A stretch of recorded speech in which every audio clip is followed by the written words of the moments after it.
Well, it seems there was another big uh movie debut this weekend.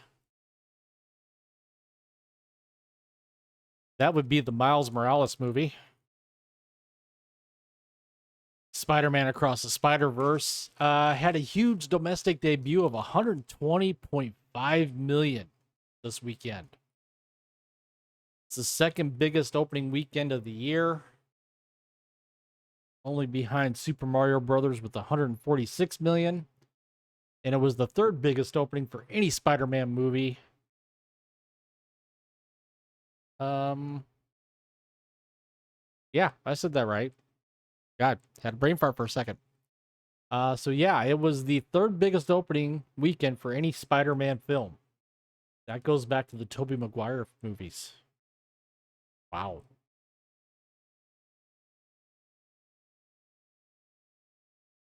Sony's animated sequels benefiting from great reviews and positive word of mouth, as well as goodwill from its predecessor, 2018's Oscar-winning Spider-Man Into the Spider-Verse. Initial ticket sales were significantly higher than the first film, which introduced audiences to Miles Morales. And Gary Nerdrotic, yes, Miles Morales is Miles Morales.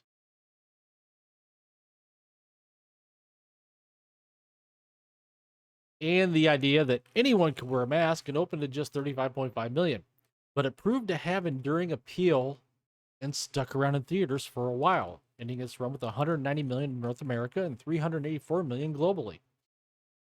Across the Spider-Verse seized another 88.1 million from 59 territories in its international box office debut, led by China with 17.3 million. That brings its worldwide total to 208.6 million to start. This is an exceptionally good opening for an animation follow-up sequel, says David Gross, who runs the movie consulting firm Franchise Entertainment Research. Spider-Verse took a well-liked superhero, gave the storytelling an original visual style and voice, and created a unique experience.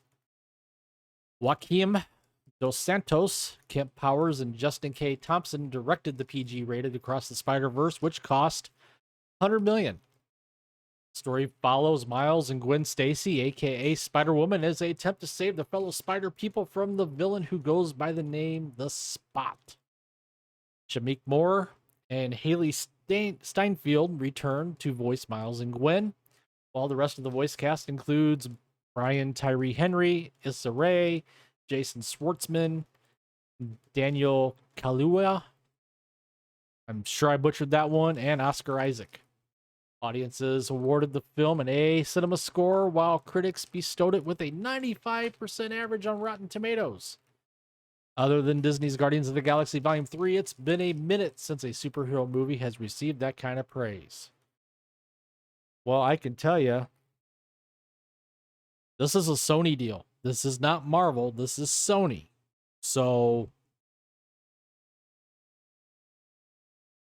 Sony's movies seem to do better than Marvel's when it comes to Spider-Man.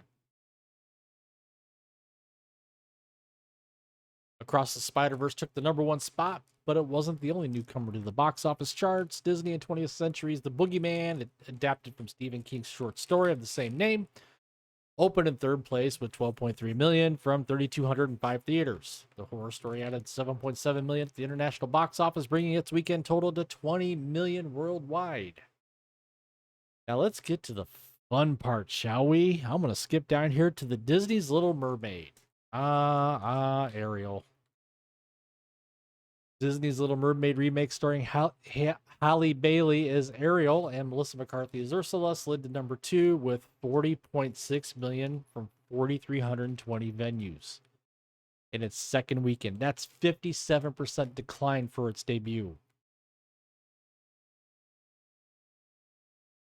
That is not good. That is not good for Disney. That means this movie is going to struggle to break even. Which I, for one, I told you so. Just like some other people, told you so. some other people with much bigger channels than I do. Told you so.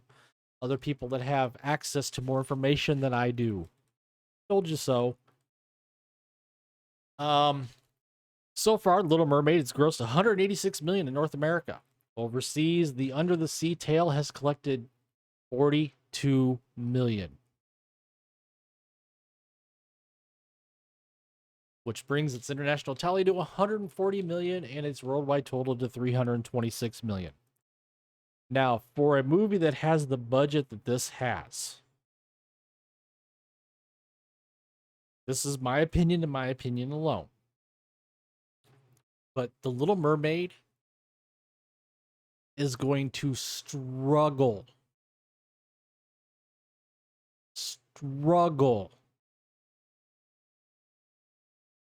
to hit 500 million. I may be wrong, but we'll see. I don't think it's going to have the legs that, say, Mario had. It's not going to have the legs that Guardians of the Galaxy had. It's not going to have the legs that Spider-Verse has.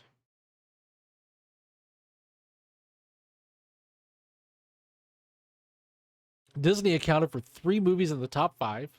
Guardians took 4th. 10.2 million this past weekend. So far to date, the superhero threequels generated 332 million domestically and a mighty 780 million globally. That's a pretty good take. Fast 10 rounded out the top 5 with 9.2 million from 3,467 locations in its third outing, its third weekend. Generated 128 million at the domestic box office, which is not very good. But it's fared far better at the international box office, 474 million, taking in just over 600 million so far in 3 weeks. So there's your box office recap for this weekend. I have to say, I love the fact that The Little Mermaid is struggling. So comment down below. Tell me what you think. Have you seen Spider-Verse? Across the Spider-Verse yet? I haven't seen it yet. I was busy this weekend with some baseball activities. But I do plan on seeing it at some point. Little Mermaid? No, not going to see it. Fast X? I'll wait for it to come out. Prime, HBO Max, something like that. So comment down below, share your thoughts, and if you would, please smash that like button, subscribe, share, hit the notification bell to get notified when my videos go live here on YouTube. You can also catch me on Rumble and Odyssey. And as always, I thank you for watching, thank you for tuning in, and I will see you later.